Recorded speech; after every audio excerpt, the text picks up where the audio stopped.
Surat cyber crime સેલે કરોડોની online રોકાણ છેતરપિંડીનો પર્દાફાશ કરતા ઉત્તરાખંડમાંથી 3 આરોપીની ધરપકડ કરી છે. પોલીસના જણાવ્યા મુજબ આરોપીએ ગોલ્ડ માઇનિંગના ઊંચા નફાની લાલચ આપી સુરતના એક વ્યક્તિ પાસેથી 1,63,00,000થી વધુની છેતરપિંડી આચરી. હાલ પોલીસે સમગ્ર નાણાકીય વ્યવહારોની તપાસ શરૂ કરી છે. સાયબર ક્રાઇમ પોલીસના જણાવ્યા મુજબ ફરિયાદીનો સંપર્ક અંજલિ મોદી નામના ફેસબુક આઈટી વોટ્સઅપ નંબર તેમજ જીઆરસી ગોલ્ડ રશ ગ્લોબલ કેપિટલ નામની કથિત રોકાણ યોજના અને બનાવટી ટ્રેડિંગ કંપની એપ્લિકેશન મારફતે કરવામાં આવ્યો.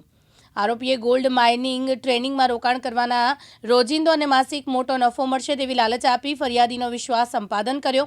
ત્યારબાદ tax, margin money, audit fee અને વિડ્રોલ ચાર્જ જેવા વિવિધ બહાના હેઠળ ફરિયાદી પાસેથી 1,63,98,000ની વધુ રકમ અલગ અલગ બેંક ખાતામાંથી ટ્રાન્સફર કરાવવામાં આવી. બનાવટી ટ્રેડિંગ એપમાં ખોટો નફો દર્શાવી રકમ સુરક્ષિત હોવાનું કહી છેતરપિંડી કરવામાં આવી હતી. 1930 સાયબર હેલ્પલાઇન નંબર પર ફરિયાદ નોંધાયા બાદ સુરત ક્રાઇમ સેલે ટેકનિકલ તપાસ હાથ ધરી હતી. છેલ્લા 2 વર્ષથી એક ફરિયાદી સાથે ઇન્વેસ્ટમેન્ટ ફ્રોડ આચરવામાં આવતું હતું, જેમાં ગોલ્ડ રશ માઇનિંગ કંપનીના નામનું એક ખોટી કંપનીની ઓળખ આપીને પછી ખોટી વેબસાઇટ બનાવવામાં આવી હતી અને ખોટી વેબસાઇટમાં એમની આઈડી પણ બનાવવામાં આવી હતી. ફરિયાદીનો સંપર્ક એક અંજલિ મોદી નામની છોકરીના મારફતે કરવામાં આવ્યું હતું ફેસબુક દ્વારા.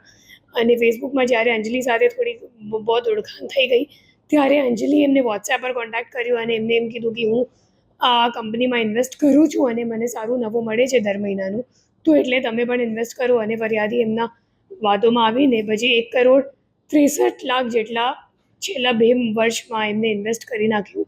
અને જ્યારે વિડ્રોવલની વાત આવી તો ત્યારે એમને ખબર પડી કે એમની સાથે છેતરપિંડી થઈ ગઈ છે, કેમ કે પછી વિડ્રોવલ માટે એ લોકો જે સામેવાળી કંપની છે એમની પાસેથી અલગ અલગ ચાર્જિસના બહાને અન્ય રૂપિયા પણ મેળવવા માટે પ્રયત્ન કરતી હતી.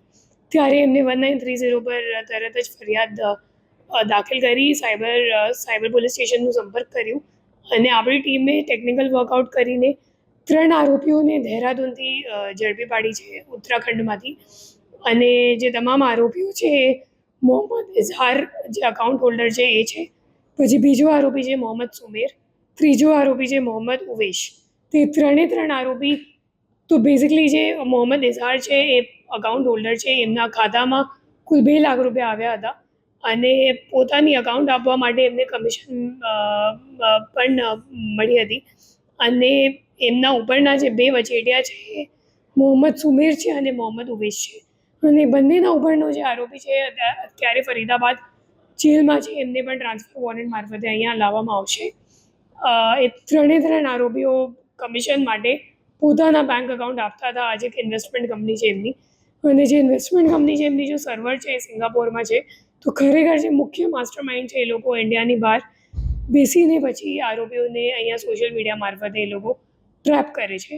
તો હું લોકોને અપીલ કરું છું કે અગર કોઈ પણ તમને શોર્ટકટ મનીનો લાલચ આપે કે તમે અગર આમાં ઇન્વેસ્ટ કરશો તો તમને સારો નફો મળશે, મહિનામાં મળી જશે, તો મહિનાનું આટલું ટકા નફો મળશે, તો એવી કોઈ ટ્રેપમાં આવતા નથી. અને સોશિયલ મીડિયા અથવા તો ટેલિગ્રામ ઉપર સંપર્ક થયેલા માણસ ઉપર વિશ્વાસ નથી કરતા અને કોઈ પણ અજાણ્ય બેંક એકાઉન્ટમાં તમારો પૈસો નથી ટ્રાન્સફર કરતા. તમારી જે આખી પૂંજી છે, લાઈફ ટાઈમની સેવિંગ્સ છે, એ તમામ આમાં જતું રહેશે. અને એ લોકો મોટાભાગે આંતરરાષ્ટ્રીય ગેંગ તરીકે ઓપરેટ કરે છે અને અમે લોકો પણ એમાં રિકવરી આપી શકાય એ અઘરું છે. તો એટલા માટે તમે અગર સતર્ક રહેશો તો તમારી સાથે કદાચ સાયબર ફ્રોડ નહીં બનશે. મુકેશ ગુરવ, દિવ્યાંગ ન્યૂઝ, સુરત.